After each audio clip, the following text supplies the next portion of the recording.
ఇది ఉప్పల్ నుండి నారపల్లి ఫ్లైఓవర్ హైదరాబాద్లో.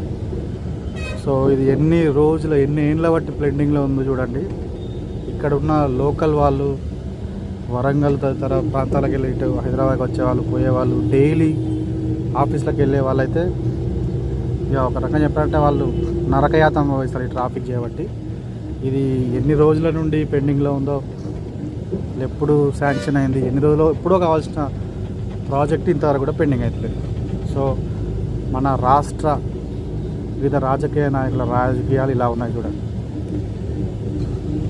దీనికి బాధ్యత ఎవరు వహిస్తారు, ఎందుకు ఇన్ని రోజులైంది, అటువంటి ప్రశ్నలకి సమాధానాలు లేవు, ఎవరి దగ్గర లేవు.